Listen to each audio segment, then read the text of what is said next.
The shape is unmistakable. There's only one pony. The real, original pony, the Mustang, the Ford Mustang. The convertible version right here, of course my choice. That's me, biased I know, but who cares? Facelifted during 2019, minor changes on the exterior, nothing even worth talking about. But just check these black mags, 19 inches, low profile. You can see the intent over here.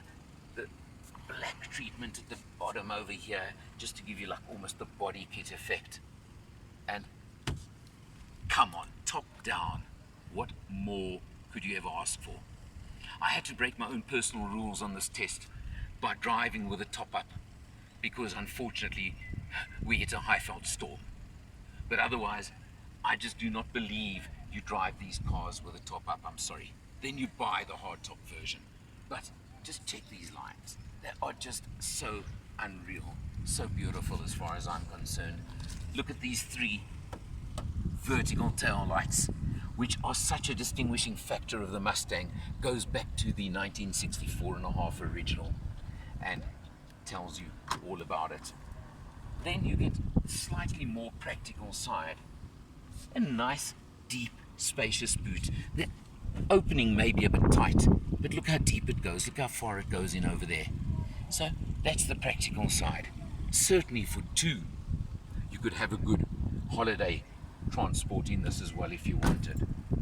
This is the 2.3 litre 4-cylinder EcoBoost version. In other words, a 2.3 litre turbo engine. 213 kilowatts, 441 newton meters of torque, put down to the rear wheels through the 10-speed automatic gearbox that Ford now use. It's got multi-mode, it goes up to racetrack, it goes up to drag strip modes, it's got all of those. But sorry, to me, this is a cruiser. And I could cruise all day, all week, or all week long in this one. Let's check it out.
This, to me, is what living is all about in any convertible car.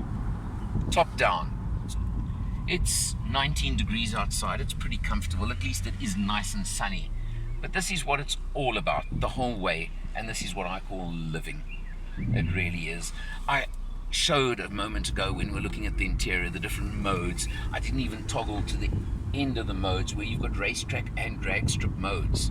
So you've got that wheel lock, as they call it, if you want to do wheelies and lay down rubber and use up your tires along the way. But if you're going to want to do things like that, I believe you buy the 5-litre version, the V8. This car, to me, sorry, it's just not about that. It really isn't. But it is about this lifestyle. The back seats, yeah, I know they're cramped. It's for two, or there are two pretty individual seats at the back. But again, yeah, a lot of people call this a selfish car. I call it what I would say the car I want in my garage, definitely for Sunday blasts and for having a lot of fun on a Sunday. Or a weekday, or who cares what day, when the weather's right and I can take it out, I can drop this roof and I can just say, hey, I love this life.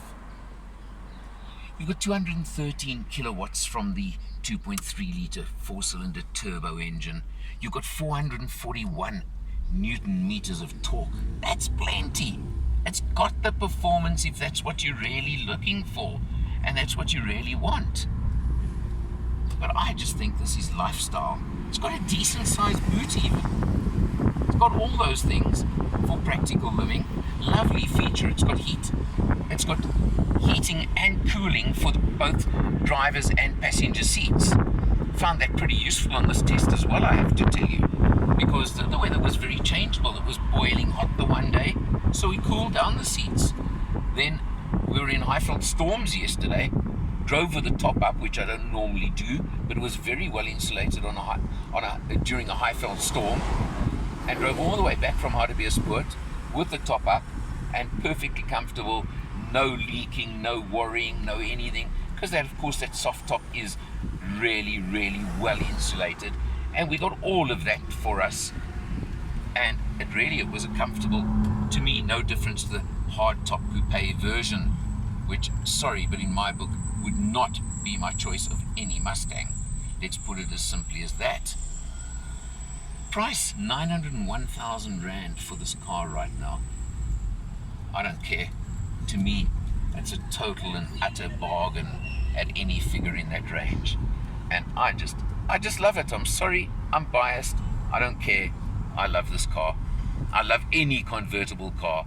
But the magic of a Mustang, the sheer magic of any Mustang, and the reaction it gives you, the public reaction just being on the road, this is feel good at its feel good best. There are lots of things that you could point out that maybe aren't perfect on this car. Maybe. I couldn't be bothered to look for them right now, and on this test they just do not actually matter or make any difference to me. I've said it before, I said it a moment ago. This would be pretty much a definite in my personal dream garage. For Motor Matters, I'm Alan R, and I'll see you next time. Looking at the instrumentation, as we always start on the interior, the incredible thing about our test on this car, and I've treated this as a cruiser, because the 2.3 litre version to me is a cruiser. Look at that fuel consumption. Done 347 kilometers and only used 8.8 litres per 100. For a car like this, top down practically all the time, I'm very, very impressed. The rest of it is as before, standard Mustang, very simple, not simple, but very standard. I'm really not going to spend a lot of time. You've of course got cruise controls, you've got all those kind of things that you know you've got. You've got the exceptional 10-speed automatic gearbox. That was of course the biggest change on the facelift a year or so back. You've got the screen with Sync 3, and the big thing is you've got the toggle switches over here, and of course the most important one as far as I'm concerned is the mode switch over there, which if I click of course will take you through to normal. You've got Sport Plus. There you go to Sport Plus, and you see the instrumentation actually changes in Sport Plus and gives you a completely different view on the dashboard over there. So it's things like that that you do have. But you know what, yet again I'm going to say to you, is this what you worried about in this version of the Mustang? Because it's a cruiser, and I keep saying it's a cruiser. We're going to actually cruise along the road a little bit now, and you'll get a great impression of what I'm saying.